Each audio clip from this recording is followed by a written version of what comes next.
Welcome back. You're listening to the theme of the American Horror Story.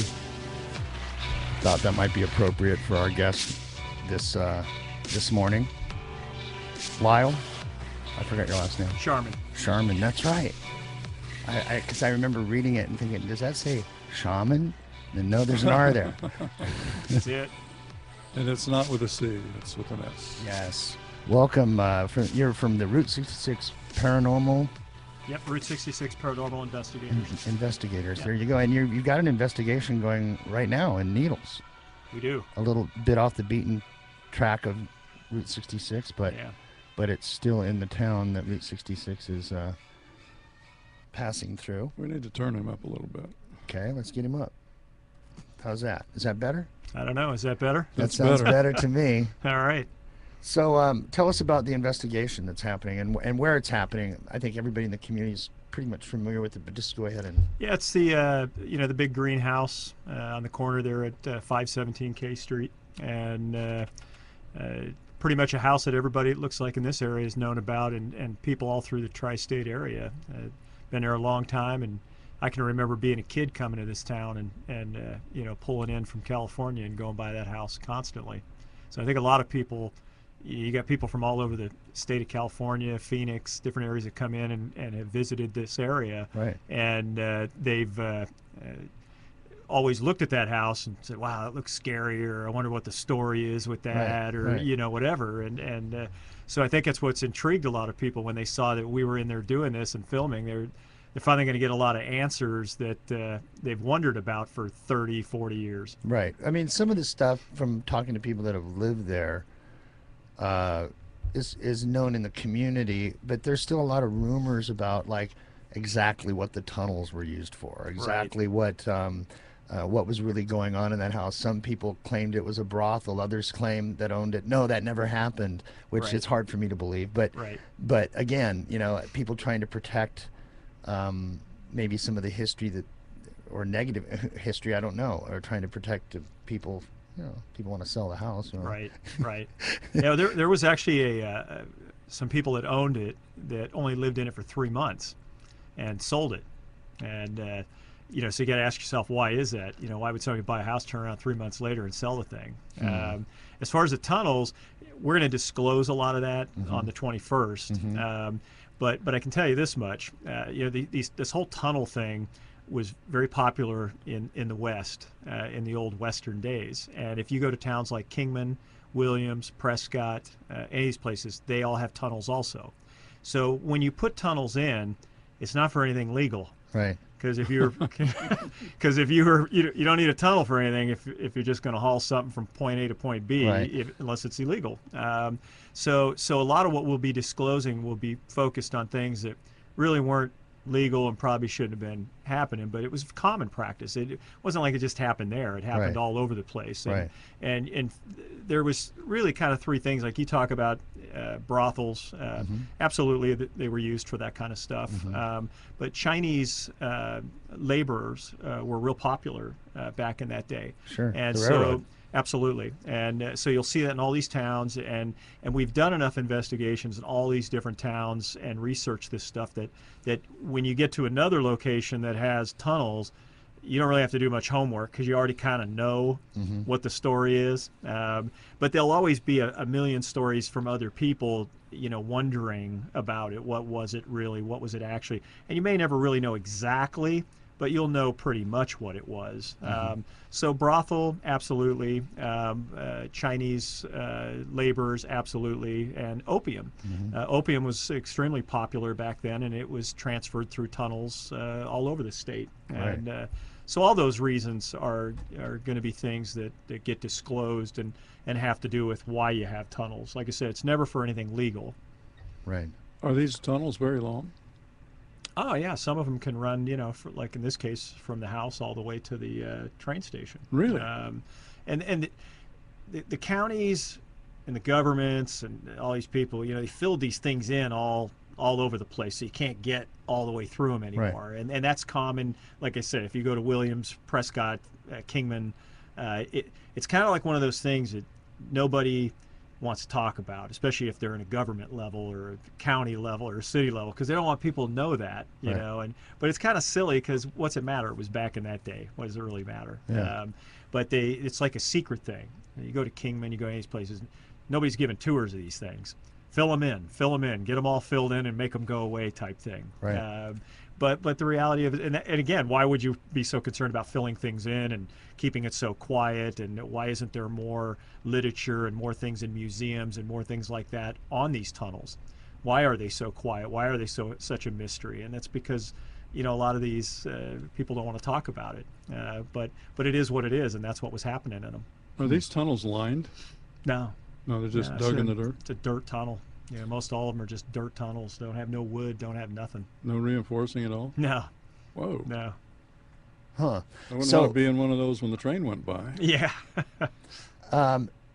Getting back to the this particular investigation now, I want to go a little back, kind of rewind a little bit, and find out how you got into this, because I know a little bit about your background. You were a private investigator, Yeah, still am. and Yeah. and how did you get involved in this private? How did you take something that's so serious Right. and then Right. it's I've been involved in law enforcement and private investigations my whole life. I was contacted by a client who was interested in purchasing the Brunswick Hotel in Kingman, Oh, and they wanted to turn this into a ghost hotel. And when they called me, you know, I said, well, you know, why would you call me? I don't know anything about ghost hunting. I'm a private investigator. And they said, well, that's why we want to hire you, because you won't go in there and make stuff up. You're going to go in there, you're going to do it right, and there's no vested interest for you one way or the other. And so I said, yeah, we'll do it. And so we couldn't find anybody to go. I called my friends, I called different people who work with me, and I ain't going in that place. You know, I'm like, you got to be kidding me. You know, I mean, I got friends of mine that are cops, retired cops. Nobody wanted nothing to do with it, and I thought it was funny. And it got to a point that I was like, man, I might be going to this place by myself. And then I was kind of like, maybe I don't want to do that, you know. But you know, it was a good opportunity, and it was a good thing to do. So I finally rounded up some friends and some people I knew, and we went in.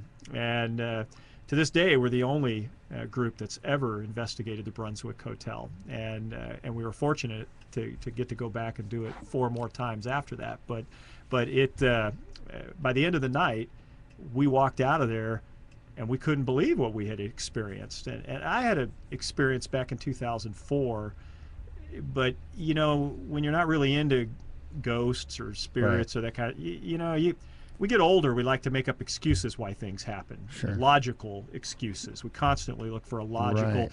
If you want to debunk stuff, you could debunk anything. Sure. As realistic as it could be, you can still debunk it. Sure. So at the end of the night, I was kind of, I was kind of shocked by it. Well, the deal never went through. They never bought the hotel for a lot of reasons. But I was so interested at that point that the realtor who was overseeing that property, because it was a bank-owned foreclosure at the time, I said, what's the chance we could go back and do that again? And she said, well, look, you got the lockbox combination. You guys can go back in there anytime you want until it sells. And so we took advantage of that, and to this day, it was one of the most active locations that we had ever been in, and we've been in a lot of places, and so it just kind of spawned from there. Then I was interested, so I thought, man, I want to go back and find more places. It's kind of addicting, when things happen like that. Right. And I always use an analogy. There's people that don't believe in anything. There's people that are open-minded and may or may have never had an experience. And then there's people that know for a fact. And I was always in the middle. I always thought, why not? Why can't there be UFOs or other things? Why not? I think it's kind of closed-minded to think that there isn't nothing. Right. It's just us, and we're just on this planet, as miraculous as it is, and nothing else could ever be. That's Right. pretty closed-minded. So I've always been open. And then I had that experience in 2004. And then as I got into ghost hunting and had similar experiences that related to the 2004 incident, Right. then I started put piecing things together, and just became more and more of an addiction. And when things happen to you, you want it more. So I kind of went, after you do this long enough, you have enough experiences, you go from this person that is open-minded to the person that now knows for a fact. And when you know for a fact, you don't ever have to convince anybody of it. And you don't even try. I had one investigator early on, and she one day said, "Man, I was talking to a friend of mine, and I was telling them all about this, and they're telling me I'm full of it and I'm nuts, and and we had this long, heated debate, and I'm like, why are you even bothering? You know what happened to you and what your experience was. You don't need to sell them on it." Right. Now, I got to get into some of the things.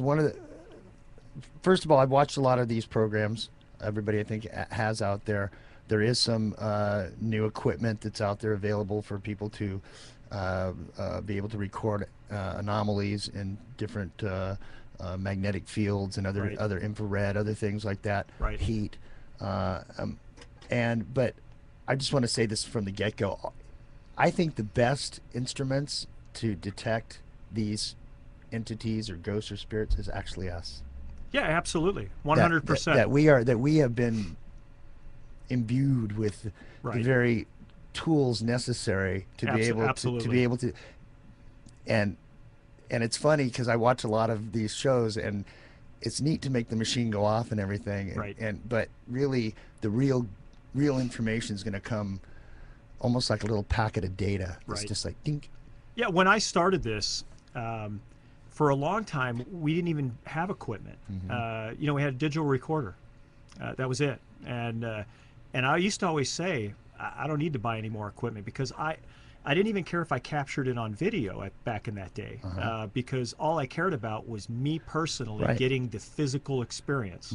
I didn't care if anybody else got it. Right. Of course, as time went on and we started producing and doing our own stuff, then people need to see it. Right. So you might feel something grab you, but the viewer just hears you say that. Right. And so the electronic equipment comes into play so that it assists the viewer to feel and see the experience you are. I just filmed with Ghost Adventures up in the Grand Canyon Caverns, and it was pretty neat to watch how they did things as opposed to how we were doing things, because we were filming with the Travel Channel, and there's a lot of production involved, and a lot of people don't understand that. Well, we do. Yeah, absolutely, absolutely. So you've got the it's a show, Yeah. and you got to make it entertaining, and otherwise people ain't tuning in. And so there has to be that fine line between capturing real evidence and then also doing reenactments and doing things to make the show an entertaining show. And there's a lot involved in that. There was a program, one group that got quite popular doing this, one individual in particular, and I was watching his show. I don't remember which show it was, but it was one of the bigger ones that first came out. He had a team of people, and I remember saying, I think it was on Facebook or something, we were talking about the issue and saying that, if this guy keeps messing with what he's messing with, he's going to find out that they don't just go away when the show's over. Right. And he went through all of these problems in his personal life, and it basically, because of what he was kicking up, and I don't believe that you should ever challenge Right. the other side, because you don't, if you don't, it's like trying to fight a bear in the dark. You don't know. Right.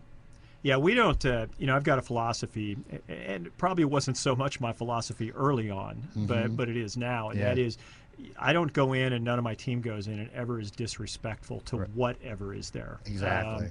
Because as much as we're learning about it, we still have just as much we don't have a clue about it, and we never will till we die. And so you don't know really what you're dealing with, who you're dealing with, or what the cause of their death was, or Right. why they're there. So I don't like that whole disrespectful thing. You see Right. some of the shows, they'll really Right. And early on, I would sit there and kind of, Try to get something to happen. stir it up. But I've really found over the years that you don't need to do that. No. You can have as much success without it. And I used to sit there and say, scratch me, bite me, dig me. Well, once that happens a couple times, it's pretty cool. But then on the other end of things, you're like, man, that's a little freaky. Right. I got scratched at the Hotel St. Michael in Prescott. It's the first time I ever got a physical mark on me doing this. And we were in a hotel room, and it started off where my left calf started getting warm. And now I had over-the-calf socks, blue jeans. It was winter time, so it wasn't like I even had shorts on. Mm-hmm. And my calf started getting hot, and then it got hotter and hotter and hotter, and it finally was so hot, it was like somebody was burning me. And I finally told my team, I said, I got to turn the lights on and get up for a minute. My leg's killing me. And we stood up, and I shook my leg, and they're like, what did it feel like? I said, it felt like something was burning. So we lifted my pant leg up, and one of the girls that was there was like, oh my gosh. And I said, what? And she says, you're bleeding through your sock. And so we pulled the sock down, and I had these scratches that were probably close to 10, 11 inches. Two of them. I was looking for the popular three that people tell you to look for, Right. but we never did find really didn't see a third scratch. It really was two, and it was so deep that it broke the skin, and I was bleeding through my calf. And as the guy running the team, I didn't want to act like a sissy about it, so I just sucked it up. But I could tell you, in the back of my head, it was in my head. So the rest of that night, I was doing my thing, but it was one of those things where, it's just constantly there, and it was like that all night. And at the end of the night, I said, they had put us all in rooms to spend the night after we were done with the investigation, that they had the most guest reports of paranormal activity. So investigators were going to be in each one of these rooms, and I had a room, and my room was around the corner from the one where I got scratched, and I had said, I'm moving all my stuff into that room, and I'm staying in there tonight. And everybody's like, you're crazy. And so I went in my room, and everybody went in their room, and I started to put a few things together. And then I thought about it for a minute, and I was like, no, I'm not. And I bowed out. I did stay in the Brunswick Hotel once, and I did have an experience there when I stayed there when it was open. It was on the second floor. There was a back balcony. The rooms to the that are, I guess, to the west side of the building, in that west side corner, top story. There's second hotel floor, or second hotel. So the floor. third floor total. Yeah. Yeah, absolutely. Go up the stairs, off to the left. Yes, absolutely. That's where I had a really intense experience. That is there. where we captured all of our most intense activity. That's amazing. Yeah, it's kind of a room that's a double room almost, I think. Yep. Yeah, absolutely. That whole hallway is amazing. Yep. And we actually captured a ball of energy free floating in that hallway, and we followed it into a hotel room. Wow. Yeah. Wow. We're going to take a break. We will be right back. More with Route 66 Paranormal Investigations and Lyle Sharman. Sharman. There we go. We'll be back right after these messages. Don't go away. Apologize for that. Welcome back. We have Lyle Sharman with us. He is with the Route 66 Paranormal Investigators, and we're talking about the investigation that's been going on here at the greenhouse here near the Needles Bridge. Everybody's seen it. Is that 2 or 3 stories? It's like a basement and 2 stories. 2 stories in a basement. Yeah. So, and you've been there almost a month. Yeah, we've been, a lot of it's production, filming, right. Research, stuff like that, but we've done 2 full night investigations in there already. So you're going to release that, you said, later in the month? Yeah, well, this Saturday. This Saturday at 11 o'clock, we'll be filming the reveal with the owners, and then from there we're going to meet with any public that wants to come out and meet us and see some of the evidence and talk to us. And then you're shopping it. What's that? Are you shopping it to a network? Yeah, we're going to continue with the series. Yeah, I mean we're going to keep filming, but this will be basically the pilot, and we have 2 networks that want to take a look at it, and big interest. So yeah, very cool. Yeah, it's exciting.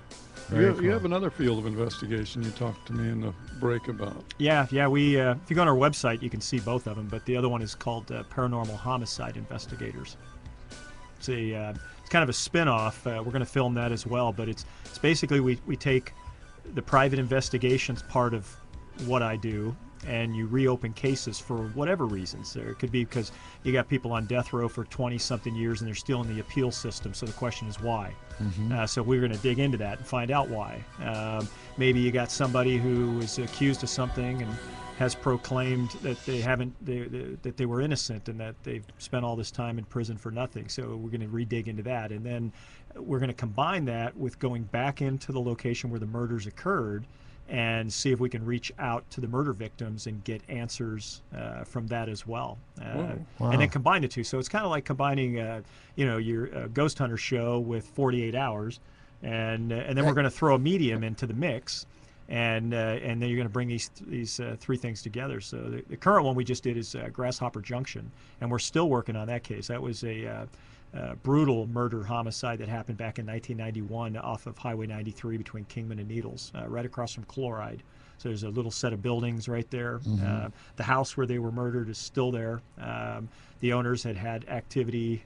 We reached out to them. They wanted us to come in, and we did a lot of really cool stuff. We even found the daughter of one of the female murder victim, and took her into the house for the first time since her mother was murdered, and reunited her mother through the use of a medium. Wow. And we recorded that whole thing, so pretty cool. And then we're dealing with the Robert Murray and Roger Murray, the two convicted murderers. Robert just died towards the end of last year from throat cancer. He and I were talking exclusively, and now I'm talking to his brother Roger. And our long-term goal is, we've done enough research now that we know that they absolutely committed these crimes, even though they've continued to say they didn't. And so now we have him on the verge of possibly confessing. And so we're hoping that we're going to be able to get that, and then we're going to tie that. Was he whole convicted episode of up. it? Oh yeah, him and his brother both. Yeah. Still in jail? In Florence on death row. So this is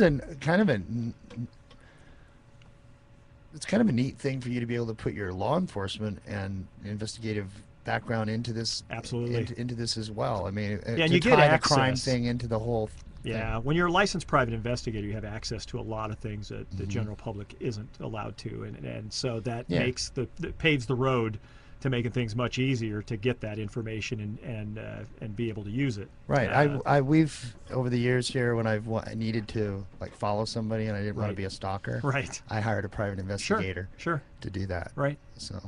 Yeah. Yeah. So that's going to be the spin-off of it. It's like I want to follow this person, but I don't want to be a stalker. Right. So let the PI be the stalker. Exactly. Yeah. That way it's legal. Exactly. Yeah. Route 66 And it's a third stalkers. party that Yeah. So that's always a good thing too. Anyways, So you have any other interesting cases you're going to be looking at that you can talk about? Well, I mean, there is a couple cases. I mean, we're looking at through the Route 66 theme. There's the old Catholic Church in Prescott, so we're probably looking at that. There is another location here in Needles that we're looking at, but we're not disclosing it quite yet. But it'll be a big deal if we can negotiate it through. So maybe bigger than the greenhouse. But it ties into the greenhouse, so that's a clue maybe. And there's several places in Needles. A lot of places. Actually, not just the two locations I know what you're talking about, but there's some actual houses here that have had a lot of activity. If you do any kind of Google searches over the years, you got to go back 20, 30 years. Right. And you'll find that there are locations in the town that have had issues. Right. At least people, We claim. like Needles. We've done probably every location in Kingman that you ever could think of doing. We even did the Benelli house, which nobody was ever allowed into the Benelli house, and we had to pull a lot of strings. We had to sit down with the city manager and the mayor at the time, sign a lot of paperwork, and they had told me the only reason we're letting you in is because you're a licensed private investigator. If you weren't that, we wouldn't let you in. But they were okay with the whole ghost hunting thing, knowing that I had that other field behind me. So that we've used that especially early on. That was there's so many people out there want to start groups and get into this stuff. And they get their friends together, they put together a group, and then they think it's that simple. Well, you can't just knock on someone's door and say, "Hi, I'm a ghost hunter. Can I have full access to your house, your building, your government building, city complex, whatever it is you're trying to get into, and give me the keys for the night, and we're going to run around in here." It doesn't work that way. So a lot of these groups that get together, the only time they investigate is if they pay to get into a location, and it's a location that wants to make money on ghost hunting. Right. And so that's the only places they ever really get into. The only way you get into these big buildings and these really high profile places like we're doing, or the major ghost shows, is you either are paying, like an asylum. yeah, you got to pay, you're paying some kind of money, or they want to market it as a ghost thing, or you just have the background I have that people trust you to come inside and do it. Right. But without that, if I wouldn't have had that background, we probably would have may have never made it this far. You know, I lived in a house, or not in a house. I lived over a bank in an old building in the Orange Circle in downtown Orange. Right. Over the Orange National Bank at the time, and we had all kinds of experiences in the building with all the neighbors, and we had some actual things moving around and animals kind of reacting very strangely at times. And I was looking at old photographs of the building, and I realized, I'm flipping through these pages looking at it, and I see that the building that I lived in was the Orange Funeral Home. Yeah. Before, and then after that, it was a sanitarium. And I'm thinking, well, no wonder we've got all this stuff going on in here. Sure. And it had a basement, and the main floor, and then of course the floor above where had been turned into apartments. Yeah, a lot of people think too that if a location is haunted, that it must mean that was the site of something traumatic or death. And the reality of it is that can be, but we've also experienced stuff where somebody dies in one location, but their spirit comes back to this location, and that could be for a lot of things. That was their favorite place to be. That was where they're drawn to, or they love the most, and so that's where they go back to. Yes. So it's not. People always ask, is that if somebody, Yes. if you have spirit activities, that means somebody died there. Not Right. necessarily. Exactly. There's could be a lot of reasons why, and we've learned this through the use of digital audio and capturing voices and getting responses to equipment. We were able to kind of get where we had those questions answered by spirits. Just a quick story that relates to what you're saying, and Rob experienced this, and I know Rob's listening. I have a friend, Dan Van Patten, who was the drummer of Berlin and produced Berlin, the first record that everybody liked. Right. And Dan passed away last year, and I was talking with him on Facebook about going to visit him on a Thursday, and he passed away on a Monday. Well, that Monday I had left the office, and Rob was doing his show here, and he had one of those things where it's like, I just saw somebody walk in the building, but we know the doors are locked and there's nobody in here, and you watch somebody walk through, and you're like, Right. And he saw a guy walk through with a white fedora hat on, okay? Right. And clearly thought somebody came in the building. When I came back and unlocked the door and came in, he goes, did you come back? And I'm like, no. He goes, well, somebody was walking through the building, and he described him. And I got on my Facebook here at the desk over there, and I'm looking at it, and I get a message from my friend who said that my other friend had passed away.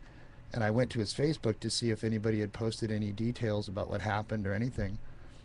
And there's his picture there wearing the fedora hat.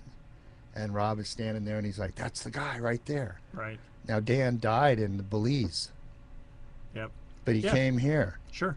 to visit. A perfect example of that is, people say, can this stuff follow you home? Yeah, it can, and it does. I never had things ever happen in my home, ever, my whole life, minus the experience in 2004. And so one of my buddies, he's a retired lieutenant from Hawaii, from Maui PD. So, we like to think that, like with me, I'm a pretty educated guy in college and been in good fields, so I'd like to think I'm not a whack, Right. and a lot of the people we bring into our team are very credible people. Like our medium is a retired bioengineer. My cousin that's on our team, Ray, he's an engineer. So a lot of people, that ain't just a bunch of goofy people. Right. But I had my buddy over at my house, and one day he jumped up. He said, somebody just walked through your yard. And I said, no, nobody walked through my yard. And he goes, no, dude, I just watched somebody walk through your yard. And he was so compelled that somebody had walked through my yard. He went out the door and he was looking, and of course we didn't find anybody. Well, that's happened a couple times, and of course I've had other experiences at my house. Nothing mean or but very very obvious that I'm not talking about like silly stuff like I heard a tap on the wall, that must be a ghost. Right. I'm talking about profound things that absolutely could make you believe that. I just devil's advocate here. Just when you become more sensitive to these things, because now, see, you've created a file. The mind hardwires itself based on its belief systems. Right. So if you in the past took those experiences and threw them into the file that said imagination, and then every once in a while you basically clear the file, recycle it. Right. But if you set a new file up that says possibilities or experiences or whatever, and you start to put rewire the neurons of your brain, right. actually rewire right. to now be able to be open to those things. So maybe they weren't that they didn't follow you. Maybe they were always there. That's absolutely a possibility. And that now that you're tuning into that, you're actually starting to hone the parts of your mind. Yeah. That we're different people. As we get older, people just start to become so where they don't believe nothing. Right. Everything is just constantly moving things away from reality. I only believe in things I can see. You ask people, have you ever seen $1 billion? No. Well, it doesn't mean it doesn't exist. Right. Hey, I don't want to blow off a caller. Caller, you're live on 1340. Thank you. This is Mike. One, I wanted to thank your guest for coming in, and not only coming in, but being willing to brave whatever the phone call brings his way. I would call myself an open skeptic because I've never seen or experienced anything that makes me willing to say, yes, there are ghosts, there are other entities out there. But I don't know that they don't exist. Through life experience, I have been in some very creepy places, and I've seen some creepy things. I was a reserve coroner's investigator, so I've seen a lot of decedents, some who passed very quietly and peacefully, some that experienced exceedingly violent deaths. And maybe it was just me projecting something onto them. Maybe it was something else. I don't know. But no matter how they passed away, to me, some seemed at peace and some did not. And I'm sure you understand what I'm saying. And I have had times in my life where I would swear on a stack of Bibles that somebody just put their hand on my shoulder, and there was no one there. But all I can say is I absolutely felt a hand on my shoulder. I can't say if it was just my imagination or something else, though. So I'm wondering, how do you put some kind of substance and proof to something that's very hard to see, if you know what I'm saying? Is that a question for me? I guess. Okay. Anybody who wants to answer it, I don't care. Yeah. I mean, it's like I said before. You either believe or you don't. But if you have a profound experience, and in your case where you say something touched your shoulder and it touched your shoulder, then it touched your shoulder. I've had situations where, when I did the house up in where the murders happened in Grasshopper Junction, where my right shoulder was grabbed, pushed, and at that exact same moment, 4 pieces of electronic equipment went off simultaneously. And so you can always debunk anything. I mean, I could debunk that, but that's not common occurrences. And once you learn how equipment operates and functions and what makes it go off and what you personally are feeling, that brings a lot of validity to it. So in your case, if you really feel that something touched you, then it touched you. I mean, you know better than anybody if something touched you. Just like I know when I was there, when I got scratched, when I got bit. Those are real life things. They really happened. I didn't make them happen. They just happened. Now, one of the things we do, and for people that really want to get into this or they want to try to figure things out, is we like to use not only electronic equipment but a lot of physical objects. So we have props and things we'll use that have to be manipulated physically, and so those things are things you should look at using to prove stuff. Hey, we got to run to a break. Thanks for the call. Okie doke. Thanks for letting me talk. Bye. No problem. We'll be back right after these messages. Don't go away, folks, because if you do, you'll miss out. All right, folks, we're back with Lyle Sharman. He is with the Route 66 Paranormal Investigators. They're doing an investigation here in Needles. We've got just a few minutes left before we go to the top of the hour. But you've got a website. Let's talk about that. Yeah. The website is Route66paranormalinvestigators.com.